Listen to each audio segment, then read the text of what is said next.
Como Você que sabe que eu foi? nunca gostei muito de falar de infância, cara. Porque, assim, quando eu sempre ouvi minha mãe falando assim, ai, quem dera se eu pudesse voltar na minha infância. E é uma frase que todo mundo usa, Ah, eu porque também, eu teve uma morro infância... de saudade de voltar na minha Sério, eu infância. odiaria. É? Eu tive uma infância péssima, né? Imagina, eu fui criada no Capão Redondo, que é uma periferia de São Paulo, com pouquíssimo acesso à informação, numa época que não tinha internet. As pessoas já não tinham estudo, ainda não tinha informação na internet. Se bem que hoje estão usando de maneira meio torta, mas né, ainda tem a informação, tem preconceito quem quer, tem falta de informação quem quer, porque está tudo aí disponível. Né? É um universo à nossa disposição. E aí, naquela época, não tinha nada disso. E se hoje ser gay ainda é condenável por muitas pessoas, naquela época era um crime. E eu fui uma criança naturalmente afeminada. Imagina, eu ia para a escola, eu apanhava, eu era a bichinha da escola. Então, eu cresci apanhando, virei adolescente apanhando, até que aos 18 anos, num apedrejamento, eu saí do Capão Redondo.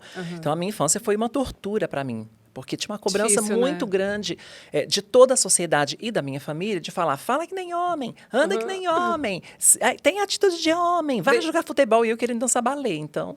Desde criança, você Desde já criança. sabia que era diferente? Porque é assim? natural, né? Isso eu acho que é uma visão muito clara de que ninguém vira nada. Sim. Né? Eu tinha 6 anos de idade, eu já era afetadíssima, uma criança super viada. Então, sim, os evangélicos às vezes falam assim, ai, é o espírito da pombagira, não sei o quê. Mas como é que o espírito da pombagira pega uma criança quando ela nasce? Porque é desde que eu nasci. Né? Eu tinha de 5 para 6 anos, eu já era assim, eu me lembro como se fosse hoje. Totalmente feminina, né? Eu já era assim, desde muito, 5, 6 anos de idade.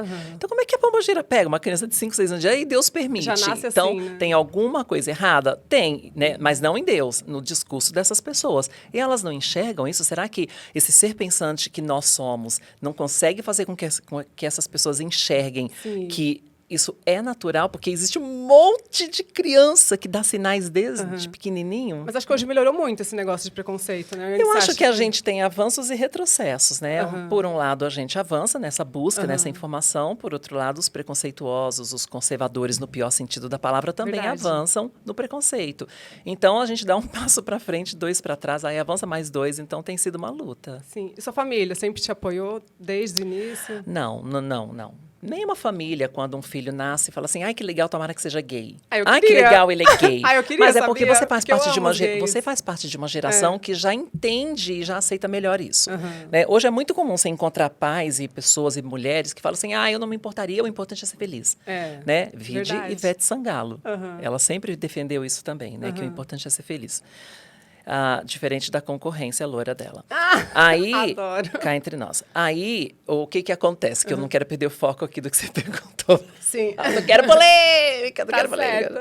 Então, o que a gente estava falando que eu me descontrolei? Eu fiquei nervosa. Não, do preconceito a gente estava falando. Aí que você falou que não se importaria de ter um filho gay, mas nem sempre foi assim. Então, a gente está falando da minha família. Na minha família, por exemplo, quando eles começaram a perceber, começaram os preconceitos, mas não era por maldade, era por falta de informação.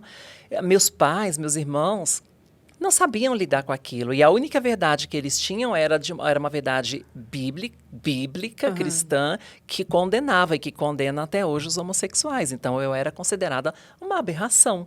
Sim. Né? E quando eu me assumi aos 18 anos, depois de ser apedrejada, foi que as máscaras em casa caíram. Porque meu pai não aceitou, eu tinha um irmão que não aceitou, ficamos 10 anos sem nos falar. Nossa, e aí, muito foi tempo, hein? muito tempo, 10 anos. Mas foi um tempo que eles precisavam para entender. A culpa não era deles. Na verdade, todos nós éramos vítimas desse sistema que não dá informação. Né? A religião segrega, a religião desinforma quando ela é usada de maneira equivocada. E tem muita gente equivocada. Tem as pessoas que são boas, tem cristãos que são realmente cristãos amorosos e tem os que são crentes. Sim. Então é meio complicado isso. Tem muito preconceito. Muito né? preconceito. Sua família inteira é evangélica? Minha família não é evangélica, mas sempre foi católica muito fervorosa, né? E aí a gente se deparava com esses preconceitos também. Foi muito difícil, na verdade, né? Eu tive que ser muito forte, eu tive todas as setas do fracasso apontadas para mim e eu tive todas as oportunidades para ser um desastre nessa vida.